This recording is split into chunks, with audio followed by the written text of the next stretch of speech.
We are live. Let's hit record on this computer.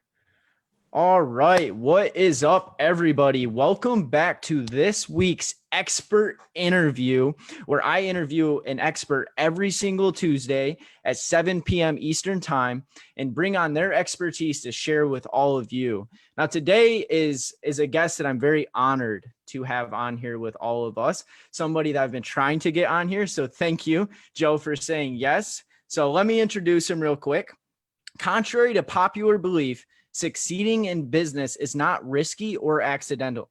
It's about doing something you love for yourself and others, sharing that love through your service and effective marketing, and receiving love in the form of cash and appreciation from grateful clients.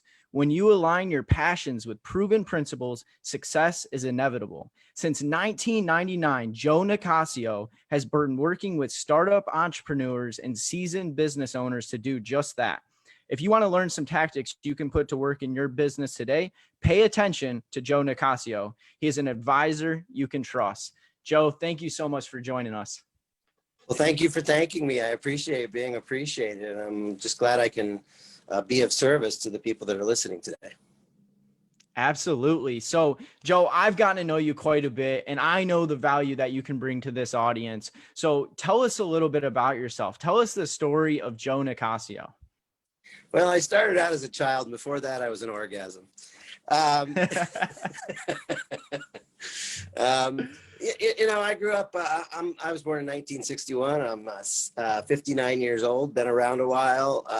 I had many businesses. Even as a kid, I dabbled in business. I had a paper route. I think I sold flower seeds, I had all kinds of odd jobs. I cleaned a pie truck for a guy that did pie deliveries to restaurants. I did all kinds of weird jobs. I actually worked at a grocery store.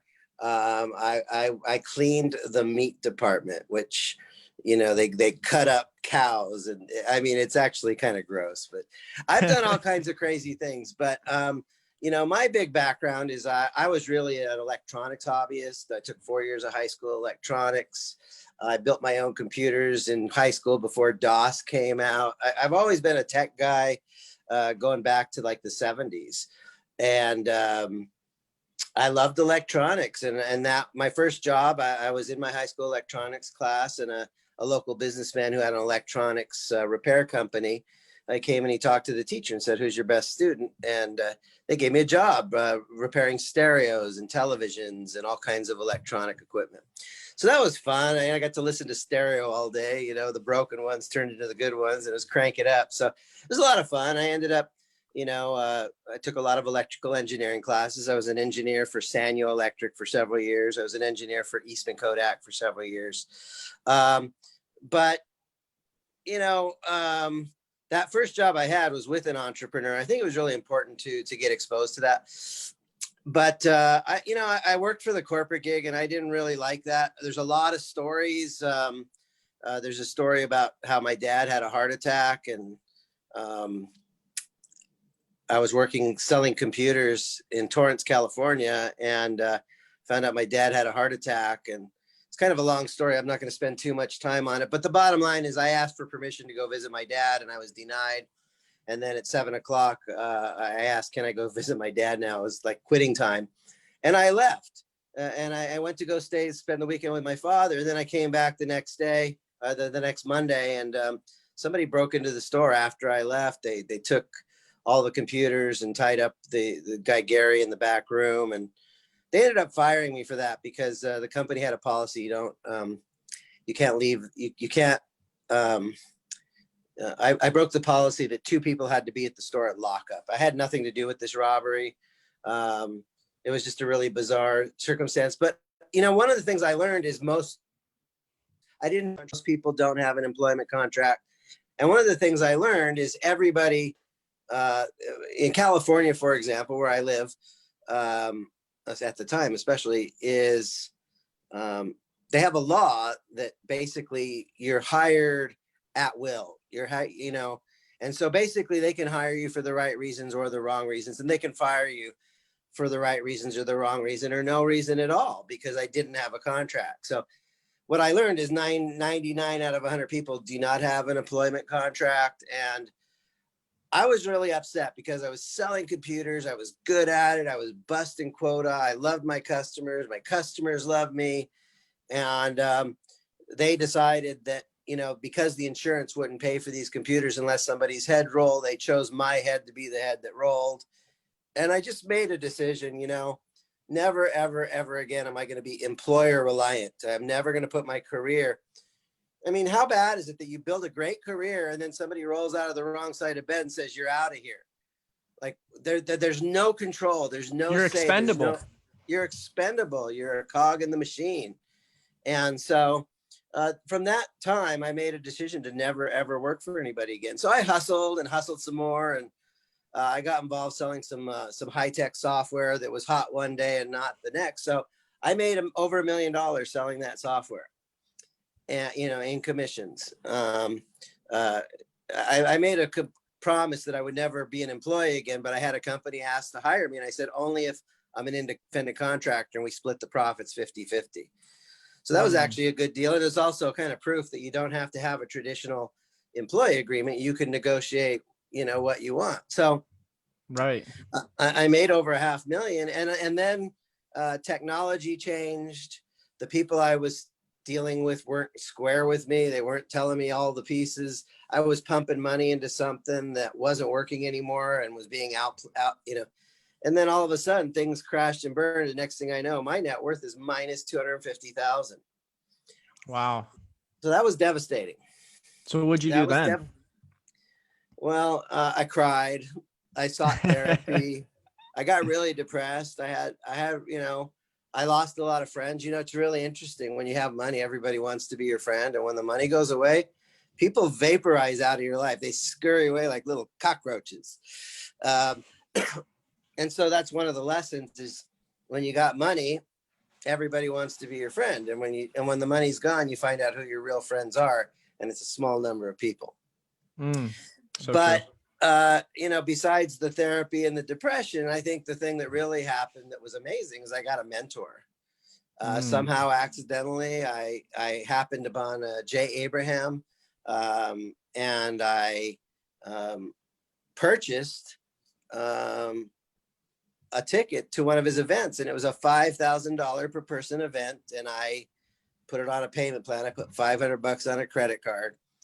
And I went to this event, and it was mind-blowing. It was great, you know. One of the things is I failed. Okay, I failed. Hey, I can say it. I failed. Okay,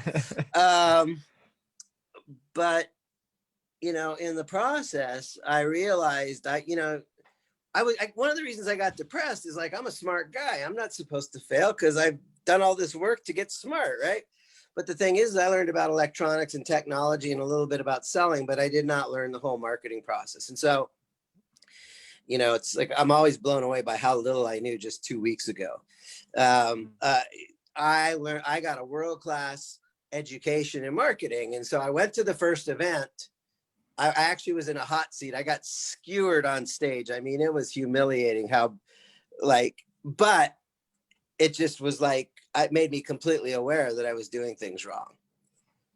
So after this event, and by the way, it was completely worth $5,000. Jay Abraham does not do back of the room selling. It's like when you spend $5 or $10 or $25,000 for a Jay Abraham event, which he charges that kind of money and more, there's no back of the room selling. They pour on the value, you know, and I'm so grateful that I got to learn how he delivers value and why people pay him for that value. So after the event, they asked, Joe, would you like to go to another event? And I'm like, I'm still trying to pay for the first one, right? And they go, we know. And I'm like, and they go, well, could you barter? And I'm like, barter? What could I possibly barter? And by the way, there's a huge lesson in that about barter, which is a whole other conversation. And I'm like, what do you need? And they said, we need transcription. So they sent me boxes and boxes and boxes of audio cassettes of Jay Abraham marketing think tanks over the last 30 years. And they were all divided by 30 different topics. And so I listened to these think tanks, and word for word with a yellow pad and my hand on a rewind button, I transcribed, and some of these audios were very difficult. They weren't all great recordings. Okay. Everybody wasn't mic'd up properly and all that stuff. But I word for word transcribed them onto yellow pads. And then I cleaned up the language and typed it up and sent it into Jay's office. And these 30 topics that I was transcribing on got put into the Jay Abraham Marketing Encyclopedia. Jay created products from these transcriptions. And as a result, I ended up working for Jay. I was on his staff for like 7 years. I got to help at events. I got to go to like a dozen events. I got to meet some of the most amazing world-class people. And back in 1999, I made a decision. I am no longer the technology guy. I am a marketing consultant. I am a business development consultant. And I declared that. And my net, when I said I am in this new business, my net worth at the time of declaring myself into this new business was minus $250,000. So for anybody says, it takes money to make money and I can't start a business because I don't have money. Well, I started a business at minus 250,000. So if you think, what's your excuse? It's like, what if I can do it? And so the big lesson there is it doesn't take money to make money. It takes customers. And as long as you can serve somebody and market to somebody and make their life better and get paid for it, you can start a business. That's probably a pretty good warm up, right? Oh yeah, absolutely. And for those that don't know who Jay Abraham is, as most of the audience watching this probably doesn't, he's worked with guys like Tony Robbins and stuff, like shared stages with them, right? Yeah, Tony Robbins, Howard Ruff. I mean, Jay has got a tremendous, he's got thousands. He's the $12 billion man. The people that he's consulted with have increased their profits by over $12 billion. So it's not just Tony Robbins. He's helped tens of thousands of people grow their businesses and in a super impactful way. And he's a scientist. He's the real deal. I mean, he has an encyclopedic knowledge of marketing and continuous improvement of the marketing process. And I am so grateful to have a mentor like that, where he could transfer his knowledge to me. So being, now what you do, like, tell us how you're actually helping people. You took all of that knowledge, you took failure and everything, you learned from those Jay Abraham tapes. And now I know what you do, but tell, the audience, like, what are you doing and helping people develop their businesses and be successful and not failing and doing that? Okay. Yeah. So, the first thing I did is I was doing independent coaching when I was with Jay. And then one of the guys I met through Jay is, a guy named Jim Ackerman out of Salt Lake City, a principal-centered marketing coaching program, Ascend Marketing. And he said, Joe, you're a great coach. How's your marketing? And it was kind of sucky at the time. He's like, well, I got tons of clients. I would love to have you be a subcontract coach with me. And so he had plenty of clients for me. And so I got to coach like thousands of people. In all kinds of different industries. So I worked with carpet cleaners. I worked with electricians. I worked with mining engineering companies. I worked with pawn shops. I worked with inventors. And as a result, I got exposed to several hundred different kinds of industries. And that's one of the things I learned from Jay is this cross-pollinating ideas from one industry to another. What's common in one industry, it's not common in another. If you transfer it to that industry, it could be revolutionary in terms of it can make you really stand out from everyone else because you're not playing the game like your competition. So so when I was working with Jim at Ascend, we would work with people that were already making 3 or 4 or 500K a year, and they wanted to go to 3 or 4 or 5 million a year. And so I was going to networking. And so I got very good at that. It's very easy for me to work with a business that's already doing pretty well and help them add another 5 or 10 or 15, 20 grand a month. Like that's child's play. Okay. But what I kept running into is I would go to networking meetings and people would say, well, Joe, I don't make 300,000 or 400,000 a year. I don't even make 30 or 40,000 a year. I don't have my own business and I'd like to, but I have this job and it sucks. And nobody teaches me how to start a job the right way. I mean, people say they want to teach me entrepreneurship, but they really have an agenda to have me sell WFG insurance, or they really want They have, they want to teach me entrepreneurship, but they really want to get me involved in multi-level vitamins. So they really weren't, most of the people teaching entrepreneurship are not teaching entrepreneurship. They have an agenda to put you through the program that they're in where they benefit from. Right. And that's very common, especially nowadays. Yeah. I mean, nobody's really doing what I do, which is helping people figure out what are your talents, what are your skills. I have some beliefs that are a little bit unique. Number one is I believe we're all children of God. God doesn't make junk. We are, our Father is a king, and he's a king maker, and he gave us everything we need to do to succeed. So the second belief I have is children are born as geniuses and then conditioned into mediocrity. We all have the ability to be an entrepreneur if we want to. That's my belief. Not a lot of people think, oh, there's an entrepreneur gene. And so there's this other belief that I have is children don't lack capacity. They lack mentors. The truth is if they would have taught entrepreneurship in high school effectively, we'd all be successful entrepreneurs.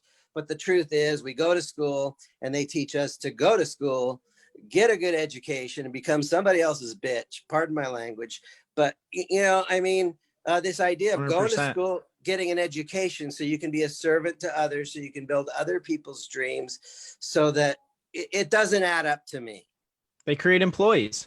100%. The entire education system, and there's nothing wrong with being an employee. I'll throw that out there too to the audience. Yeah, there's nothing wrong with that. No, but there's all kinds of things wrong with it. And the biggest one is you are employer reliant instead of self-reliant.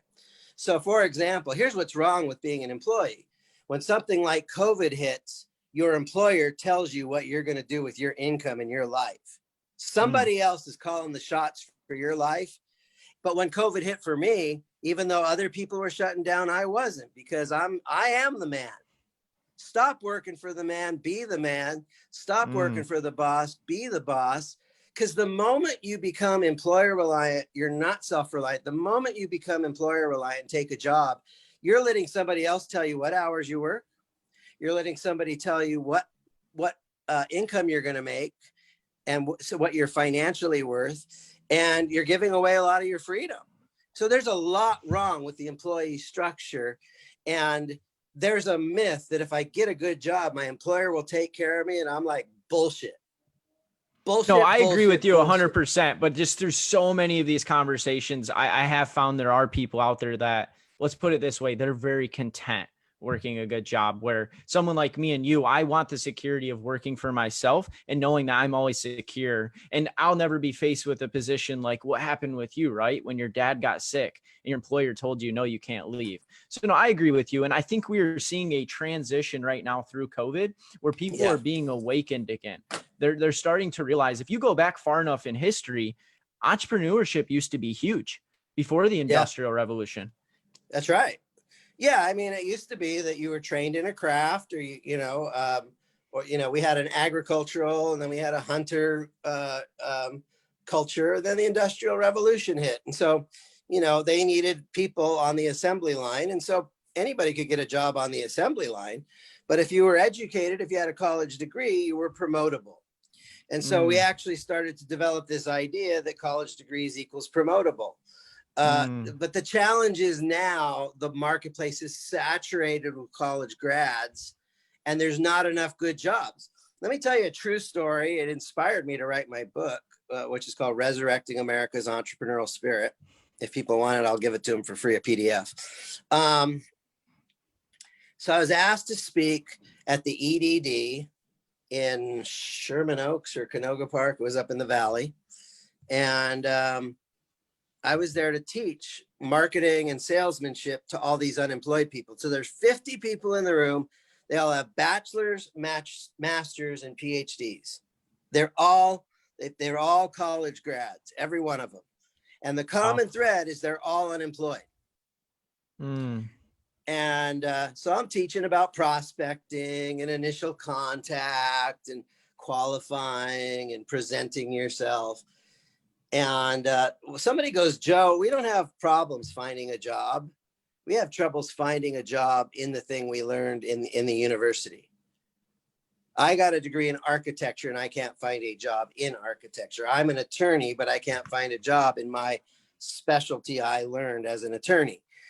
And so I was like, I was like, okay. So you're talking about, an ideal job, a dream job.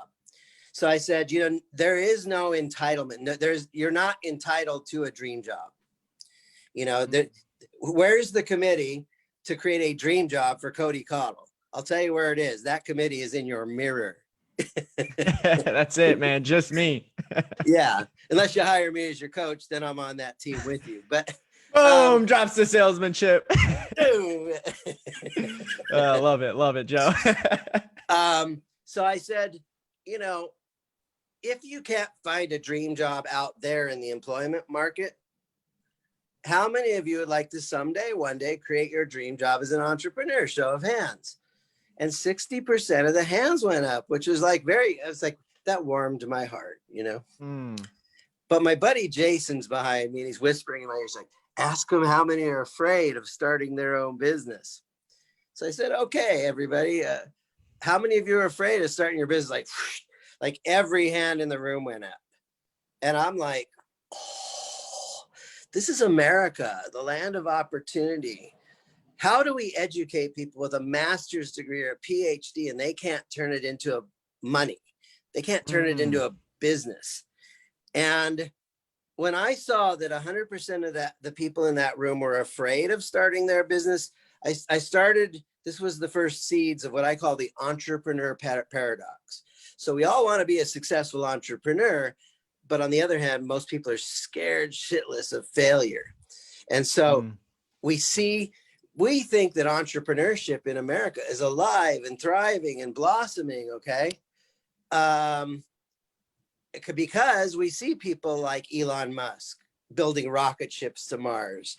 We see people like Steve Jobs inventing iPhones and iPads and dominating the music industry. We see people like Richard Branson building an airline, but the truth is, in that room of those 50 people, was the entrepreneurial spirit thriving there? No, because the metaphor I like to use is like the flame. Like there's this entrepreneurial spirit. It's represented by a flame. So I have a room of 50 educated people. There was so much intellectual firepower in that room, yet 100% of them were afraid to start a business. To me, it's like somebody took a fire hose and put out everybody's flame. So is the entrepreneurial spirit in America dead? Well, maybe not for, Elon Musk, but for those 50 people in the room, 100% of those people, their entrepreneurial spirit was dead. Right. And they were almost trained to think that it's not possible to go into business for themselves. I mean, they were highly educated employees is what they were, but they were fully capable, if not more capable than some of the entrepreneurs that start businesses. They're just too afraid to try. They were just, they developed something called learned helplessness. They've learned to program themselves that why even try, because I inevitably will fail, because we know 9 out of 10 businesses fail. But every college student becomes successful, right? Yeah. Yeah. Great Not marketing tactic that I from know. The universities, right? They built quite a business out of college, I'll tell you that. Yeah, I mean, and that's something people need to really get clear on, is the purpose of educational institution is to make a profit for the institution. They are there to make money and pay teacher salaries and generate income through a different agenda than traditional business, but they're there to make money. And they're not there to make sure that you have a career on the other side. Okay. They have their own self-interest, and their self-interest conflicts with the people that are paying all this money. A lot of people making money off of college, what do they call it? Student loans. There's a tremendous amount of money that circulates, that's taken poor people and convinced them that if you get this great education, there's going to be great income on the other side. And you know what? It's a big fat lie. Yeah. Well, what blows my mind is I'd actually like to talk into and get your opinion on. So the idea, and I'm not trying to bash college, but I have my own viewpoint on it. I have no college education. I don't plan on it. But what I see is even the people that do get a job, even the ones that do get a decent paying career, they're not happy. They're not fulfilled and they're not purpose driven. And that right there is a big red flag for me. It's like, okay, you went through this whole process, spent all this money, put all this energy, all this time to go work for someone else building their dream. And now you're telling me 5 years into it, you don't even like doing it. That's a red flag for me. Yeah. I'm pro education, but I think on my agenda, not somebody else's. I took a lot of college classes that had nothing to do with the work that I ended up doing, both in engineering and in marketing. There's a lot of things so somebody else is making a decision. And I think we need to customize our education to the things that we need that's relevant to our path. We a prepackaged electrical engineering student, all electrical engineering careers are not the same, so if I want to go into creating little programmable chips, that's different than if I want to be working on radio towers, and it's completely different than if I want to be a programmer. So anyway, let's get back on task here. I would say, what is one big difficult challenge that you think that every new business owner and entrepreneur has to overcome? There are so many. I know. What's one that you run into a lot with your clients? Okay. We all know that we all should be reading Think and Grow Rich, right? Oh, that's my Bible. My second to the Bible. That's my Bible to success. Yeah. But what's intriguing to me is why so many people read Think and Grow Rich and then they don't prosper at the level of Think and Grow Rich prosperity. Okay. And they don't apply it. Nah, that's not it. That's not it. Now, in Napoleon Hill's other book called The Law of Success, the big thick one, okay, there's a chapter on accurate thought. And I believe the biggest thing what was your question again? How did you phrase it? Yeah. So basically I said let's put it like this. What is one of the biggest challenges that entrepreneurs have to overcome in starting their business, and a common one that you see in your clients? Yeah. And I think that challenge is inaccurate thinking. I think that a lot of, I used to think discernment was the ability to sort right from wrong. And at some level it is, but true discernment is the ability to sort right from almost right, because almost right ain't right. Okay. And so a lot of people say, well, it's just mindset, or it's not what you know, but who you know, or location. And those are all like really nice, pithy little ideas. But, I ask people, like, what do you think the purpose of a business is? And people will say something like to make money. And I know right away their thinking is completely inaccurate. That's why they're not making money. Okay. The purpose of a business is to create a customer. Ding, ding, ding, ding, ding. Once you get that, you're on the right path. Okay.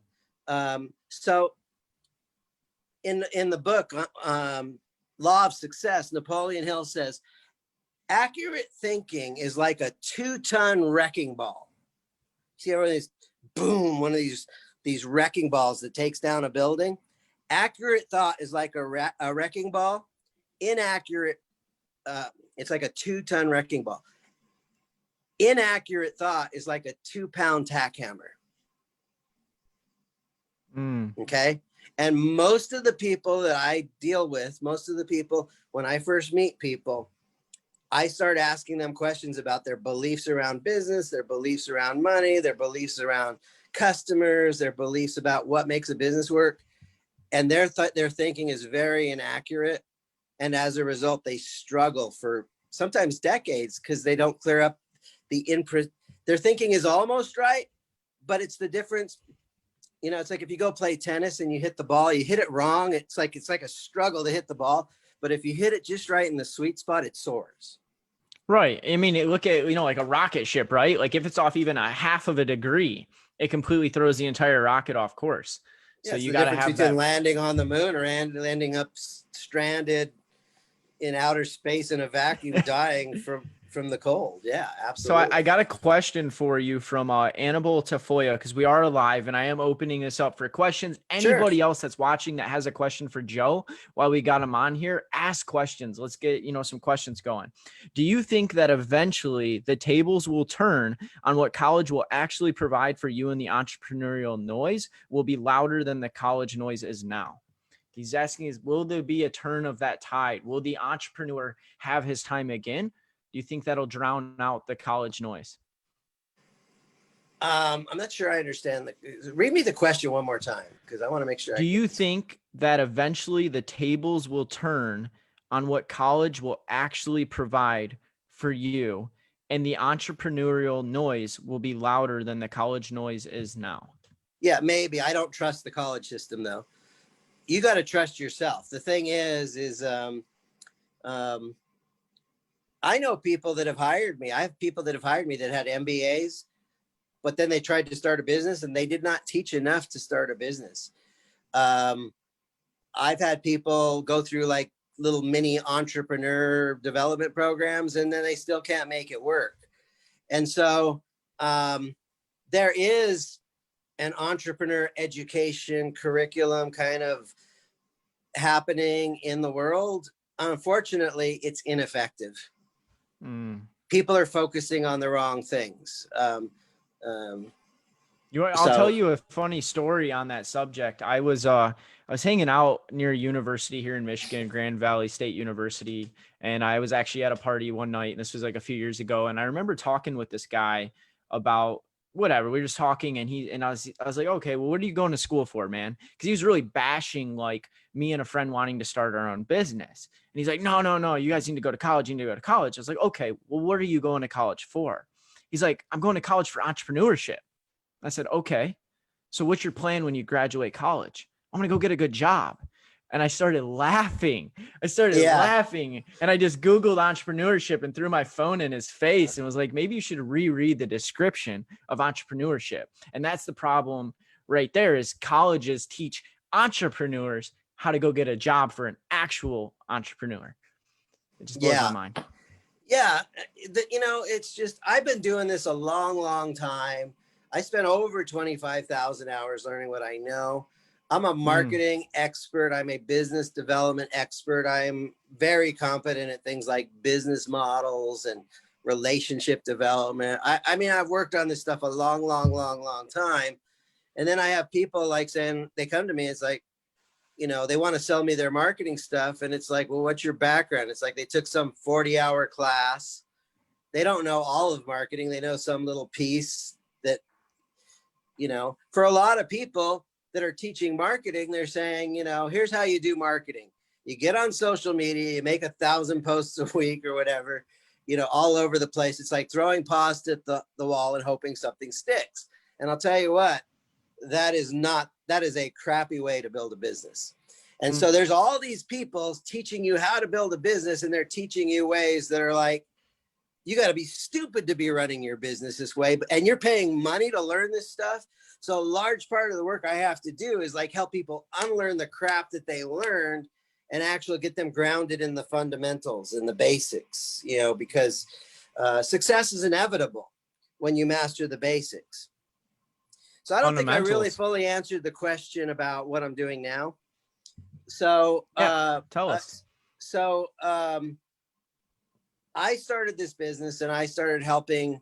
I started this thing called Employee Escape Plan to help people escape their job by figuring out what's the right business for them and building that business. And that has evolved. Employee Escape Plan 2.0 is the business happiness blueprint.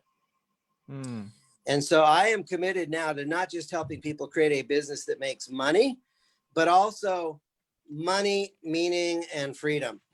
And if you really build your business the right way, you will make money, but you'll also have a blast. You'll have fun doing it, and you're going to change lives. You're going to impact people's lives in a really profound and positive way, and you're going to do it on your terms. So that's really what I'm about today is if people come to me and they just want to make money, they're like, what do you think about crypto? I'm like, I don't care about crypto, because crypto is not a way of adding value to someone's life. In crypto, you might be able to make money also, but somebody might get hurt, because when crypto goes up, you made money, but when it drops, somebody's getting hurt on the other side. And that's the thing that I really see dangerous with crypto, is a lot of people are going to get hurt. So you might make money in crypto and you might have freedom, but where's the meaning? Whose life are you making better by trading coins for low and high and looking at charts and graphs? You're not making any individual person's life better. And to me, the purpose of business life is I will solve your problems and you will pay me gratefully and generously. Okay.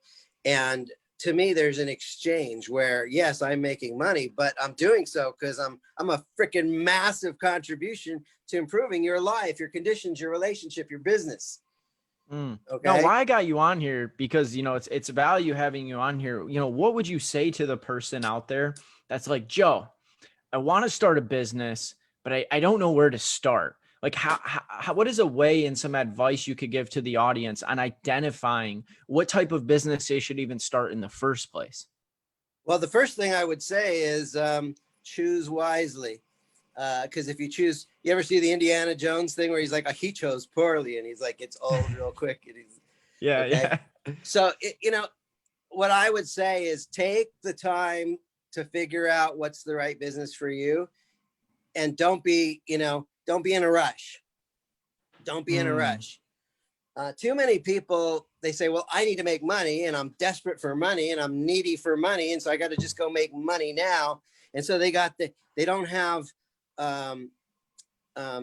peace of mind.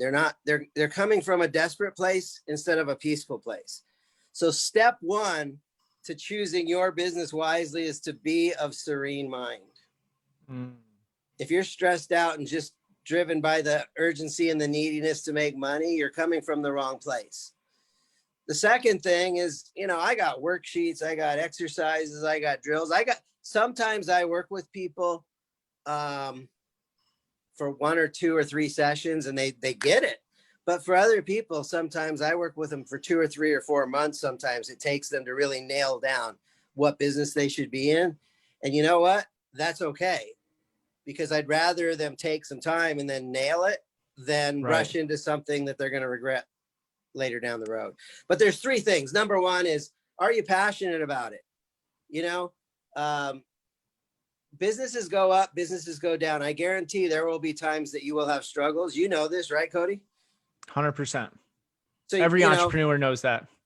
But you know what gets you through the tough times is when you're passionate and loving what you do. That passion is what's going to pull you through when it's not profitable.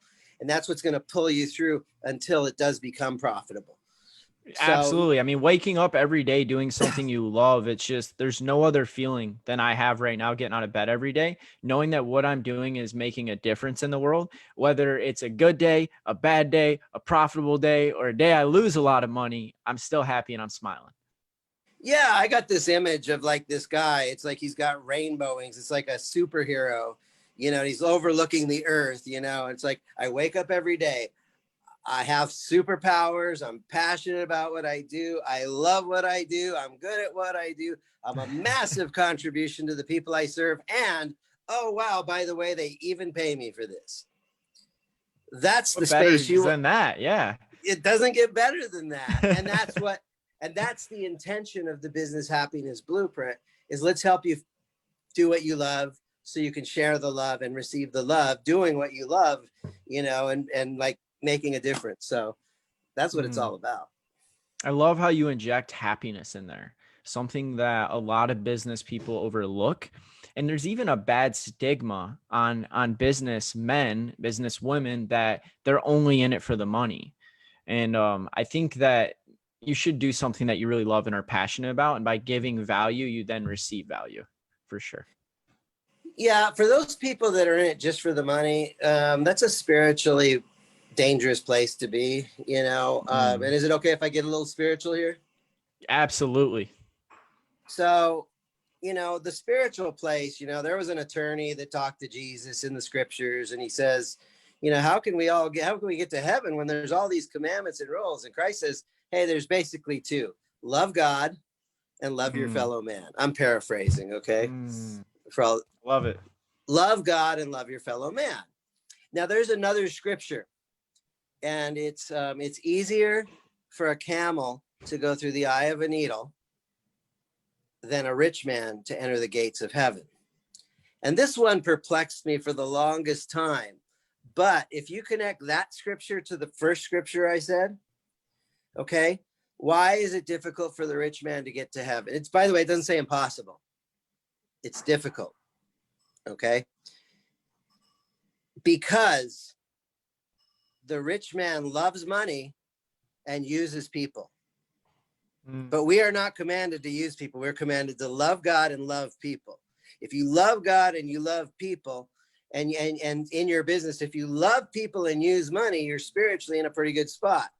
But if you love people and if you love money and you use people, you're in dangerous. You know, Jim Rohn, he said, and to me, this is like business ethics 101. Money at the service of others is good. I'm serving you, you're paying me, that's good. Money at the expense of others is evil.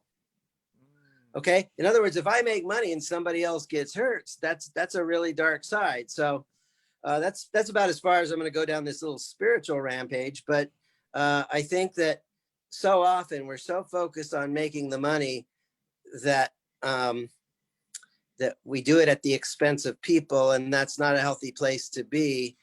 And that's why there is unhappiness. Okay, because there's two parts of our life. There's a spiritual part and a temporal part. And I had a talk with my bishop at church about this, and he said we need to succeed at both. If you're all temporal and you make a lot of money, but you don't have the spiritual part, you're going to live an unhappy life. Right. On the other side, if you're all spiritual, but you got no money, you can't write those big checks and feed people at the homeless shelter. Okay. And so what he said is we need to be successful at both. And he said we need to be successful at our temporal endeavors so we can fund our spiritual endeavors. I love it. I love it. You know, let's talk a little bit, because let's see here. We got about 18 more minutes on here, Joe. I want to talk about what's going on in the world, COVID-19, global pandemic, and how that's changing business, and your perspective on why this chaos is actually creating opportunity. Why the chaos? There's a lot of good that's coming out of COVID, believe it or not. I think it, you know, the world was running around, everybody's running around like headless chickens. Okay. And COVID forced everybody to like slow down and stop for a moment. And I think it's forced people to like really ask what's important in their life. So I think that's a really plus thing of COVID. And, you know, people haven't changed. You know, one of the things I learned from Jay Abraham is human nature is immutable. You know, human nature today is the same as it was 2,000 years ago, and it's the same as it'll be 2,000 years. You know, we're born, we live, we die. You know, if you put if I take a lighter and put it under your hand, you're going to go, ouch. That was the same 2,000 years ago. So people haven't changed as a result of COVID, but what has changed is what's important to them. Okay. And so, you know, before COVID hit, a lot of people, I would talk to people and say, yeah, you know, I kind of want to start a business, but why should I? I've got job security. I got a regular paycheck. Okay. This is what I was trying to get to. Yeah. Why should I do that? Why should I start a business? Because I have job security. It's like, how's that working for you now post-COVID? And so what's happened is because of COVID, a lot of people were forced, because they weren't self-reliant, they were employer reliant. They've been forced to stand home and self-quarantine and isolate and all that garbage. By the way, I saw a meme. It's a lady had a face mask on, and on it was printed, it says, I do everything my television tells me to do. Oh, don't get me started on the masks. Anyway, so what's happening now is a lot of people are saying, you know what, I'm not going to wait for an employer. There's like 60 million people at one point applied for unemployment insurance after COVID. And so all of a sudden, a lot of people are forced to not be able to go to their traditional job. And what they're doing is they're saying, you know what, I want to diversify my income. Maybe I have a job to go back to. Maybe I do. Maybe I want to go back. Maybe I don't. Now's the time to maybe dust off my old entrepreneur dream and maybe get some help and hire a coach. So post COVID, it's been very good for me because a lot of people that weren't ready, now they're like, I'm ready. So, but there's a lot of opportunity that are coming out of this COVID thing. And Awesome. yeah, go ahead. No, yeah. So I was just going to say, I guess with that being said, obviously you gave some direction on people and kind of figuring that out, and actually doing it really is what I took away from what you said earlier, is not a scarcity mindset, like a calm, peaceful mindset, and really taking the time to figure out what business they want to start, making sure it's the right one, making sure they're passionate about it. And then, one thing that's been and a making common sure theme, that it makes money too. right. It's got a profit, you can go exactly. But, one thing that I think is cool through this conversation and that's really resonated with me is the value of mentorship and the value of, you said this thing, you said, people go to college, right? They get their MBAs. They're supposed to be very educated in running business. People take these courses that are supposed to teach them how to run a business, but yet they still hire guys like us to help them run their business, create their business. And my biggest takeaway from that is that mentorship is the greatest teacher of all. And I kind of want to get your thoughts on that. Well, yeah, I mean, my first recommendation on mentorship is choose your mentors wisely. Mm. I got 25,000 hours behind me. I've worked thousands and thousands of people. I've helped hundreds of people start businesses from scratch. And, and then one of the things I see is people go, oh, I just hired someone that wasn't you. And I'm like, okay, go ahead. Spend your money on shit that doesn't work. And then when you're ready to actually roll up your sleeves and build a business that works. So I hope that works for you. But if it doesn't, and it probably won't, come back to me, because I'm the guy that's, I got the chops and see this. So choose your mentors wisely. Choose the right mentor for the job. A good mentor will size you up, and the right mentor will say, I don't, if you're not the right person, they'll say, you know what, I don't think this program is right for you because after listening to you. So choose your mentors wisely. Choose somebody so there's three things that are credibility in a mentor. This is good. Number one is where did they learn? Who was their mentor? Okay. You want to know that they've come from a lineage of, learning from masters themselves. Number two, what have they done for themselves? Have they made money? Okay. And the third one, and to me, the other two, the first two I gave you, they're important, but they're not that important. Right. But the third credibility is, who are your client success stories? How many people have hired you based on your promise and then they've gone out and blossomed as a result of that? That's the real deal. I can honestly point to hundreds of people that I've worked with and say, talk to these people. They've all had success with me. But like in that mentorship of having a coach like yourself, there's value. I know there's value in the accountability of hiring somebody that holds you accountable. It's good to know the expertise. It's good to know the knowledge and the wisdom on creating a business.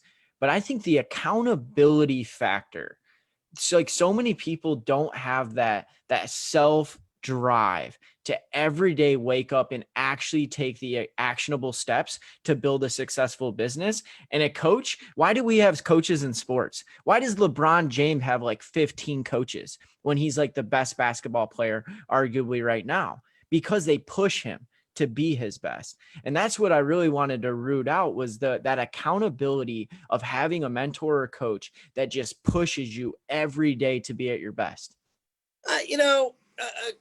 Accountability is an interesting concept. And I teach that, there's the 5 things you need to implement, because really it's not about accountability. It's implementation and holding you accountable to the implementation. Right. To know and not to do is not to know. If I teach you something, but you don't take action on it, that's actually like an insult to me. I teach you to put it into action. The highest, a lot of people say, thank you for teaching me this stuff. It's like, well, the real thank you comes when you go apply it and you come back with a success story. Okay. But there's 5 things you need to implement. Number one is you need to know what to do. And there's a lot of choices, and a lot of people think, well, what I need to do is spend money on search engine optimization. Probably not. Probably not. Or maybe I need to be a blogger. Probably not. So there's a lot of choices in what to do. We had to choose the right one. So a good mentor will teach you the right things to do and prioritize them. The second thing you need to be a good implementer is you need to know how to do it. I could say go improve your headlines, but how do you do that? There's a lot of nuance into headline writing. I could say like go learn some sales scripts, but how do you choose the right script? How do you choose the right languaging? So what to do, how to do it. Number 3 is resources. If I tell you go do this, but I don't give you the tools or the frameworks or the formulas, you need the right resources to implement effectively. Number four is feedback, both positive and negative. You need positive feedback because a lot of people procrastinate. They're perfectionistic. They're like ready, aim, recalibrate, ready, aim, recalibrate. And they never take action because they're trying to get it perfect before they launch it. So you need positive feedback to know that it's good enough. Pull the trigger, take action. You also need negative feedback. You need somebody to look at your materials and say, this is good, but it's missing some pieces. Where's your guarantee? Where's your call to action? Where's the phone number so people can call you? So you need pause. So you need to know what to do, how to do it, resources, feedback. And then the last one is accountability. And, I tell people, as your coach, I am your best friend and your worst nightmare. I'm your best friend because I'm going to teach you the real shit that works. After decades of learning my stuff, I actually have a pretty good idea of what works. Okay. So I'm going to teach you the real stuff, but as your coach, I'm going to also be your worst nightmare because I'm going to make you do what you're supposed to do, even if you don't feel like doing it.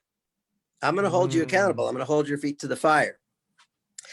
However, I got one more comment on accountability. Want to know how you can get through life without having accountability? Tell me. Accountability begins with integrity. If you say you're going to do something, that's your word. And if you say you're going to do something and you don't do it, do you really need somebody to beat you up and tell you you should have done this? Or do you just need to have a better relationship with your word? You declare, I'm going to do it. If you have the integrity to do it, you're going to do it. You don't need anybody to hold you accountable. And so so accountability begins with integrity, and it begins with you make a promise to yourself and you keep it. If you have integrity, if you make promises to yourself and you keep those promises, you no longer need somebody to hold you accountable. It's very true. No, I live my life by that. That's why I'm very public about a lot of the things that I say I'm going to do, because once I put it out there, I got to do it. It's kind of like my own self accountability. Once I tell the world, especially on social media, now I have to do it. I think the biggest problem though is not that people need the accountability as much as they really don't know that they're putting their energy in the wrong places. A lot of people think, well, we live in a world that's so distracting.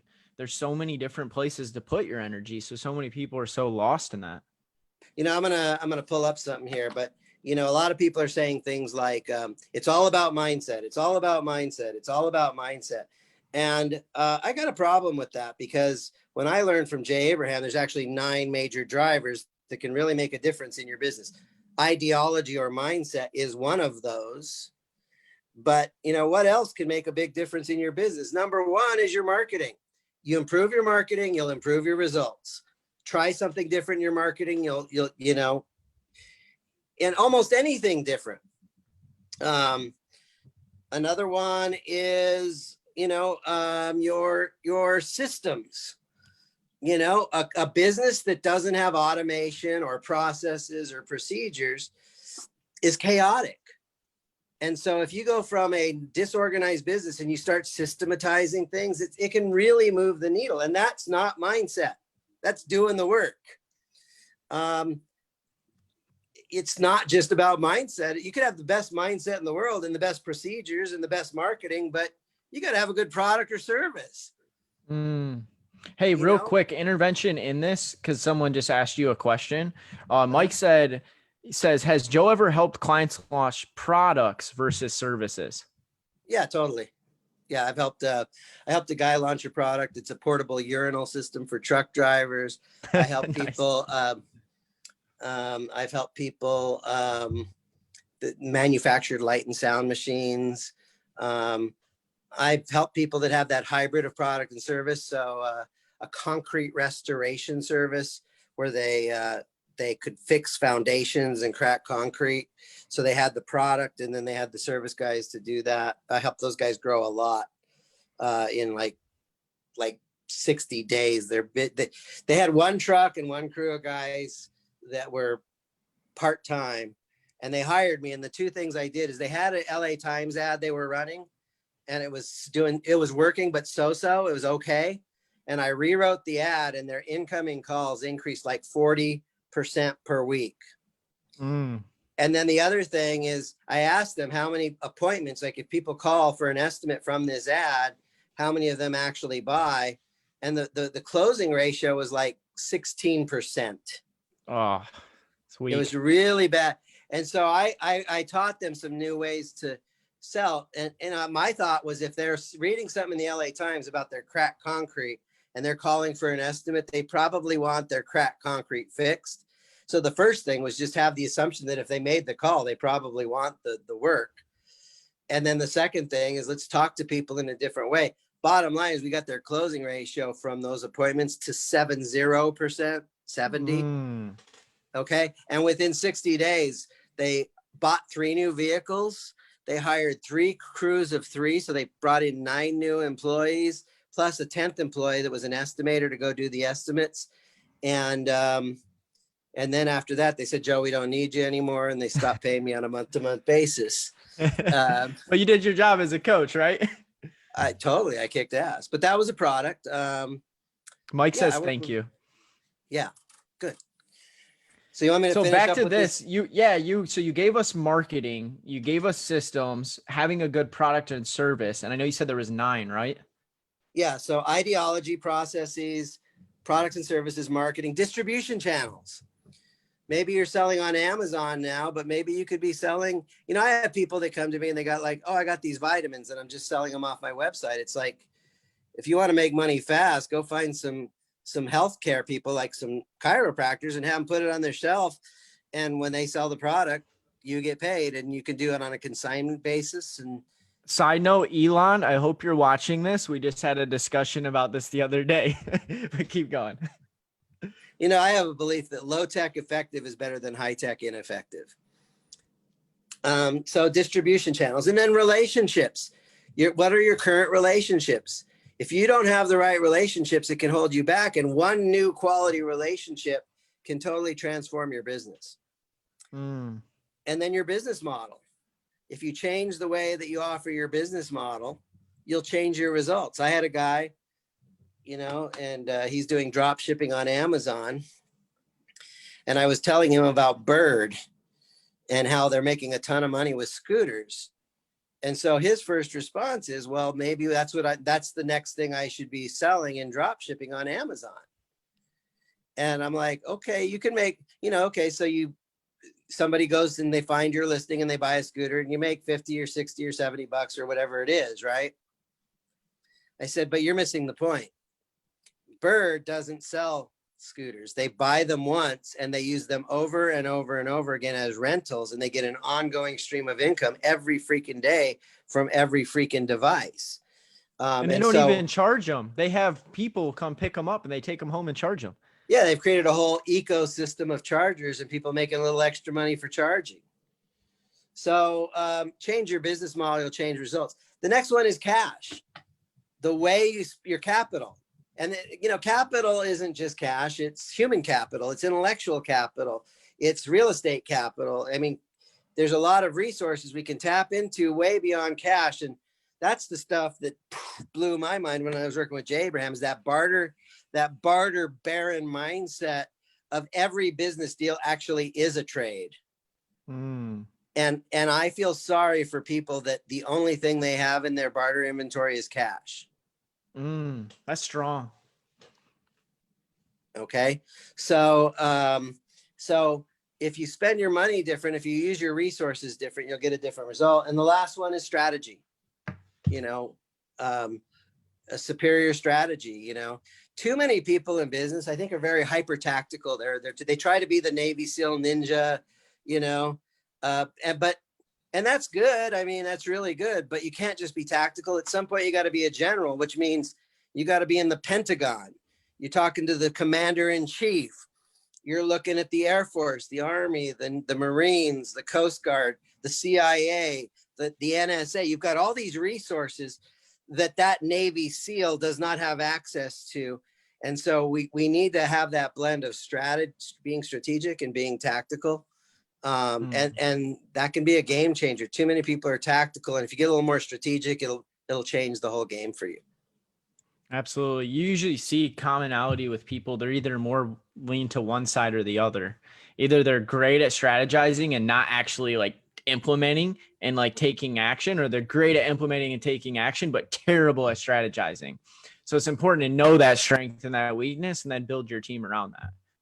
Totally. For sure. So yeah, I mean, this is what I'm all about. You know, I love helping people succeed in business. I love seeing people succeed in business. I love seeing people start a business and making it work. And you know what? I hate failure. I hate seeing people fail in business. And I hate seeing people basically killing their soul on a job that's stealing their soul. And that's why I created, you know, this employee escape plan, business happiness framework, is to help people. Like, let's get it right. You know, people think that it's risky to be in business. Is it okay if I give a little metaphor to show Absolutely. that, you know, to me, okay, imagine that you have a neighbor and your neighbor says, hey, I got this big lawn and a lawnmower. If you come and mow my lawn, I'll pay you $100. So you now go and mow their lawn and they pay you $100. Is that risky? No, that's called business success. You started off the day, you didn't have money, you went and pushed a lawnmower, you know, several hours later, you collect your $100. You are now $100 up. That is called a business success. Now, maybe that neighbor calls you back a week later and says, mow my lawn again, and you make another $100. That's another business success. So where's the risk in business? I'll tell you where the risk is. Hey, I got this guy, you know, this guy's paying me $300 or $400 a month. I picked up another client. He's paying me $300 or $400 a month. So I'm now making $800 a month. I'm going to go buy me a $20,000 truck on credit with $800 a month payments and $500 a month insurance payments. And now we are on the path to failure. So the business did not cause the failure. Because you did not manage the cash properly. That's what causes the failure. Don't blame the business for your mismanagement of money. Businesses don't fail. You fail because you mismanage money. Tell him, Joe. Drops mic. Boom. No, that's so true though, man. I mean, I think that's actually a really big common reason that's not talked about much on why businesses actually fail. It's really the mismanagement.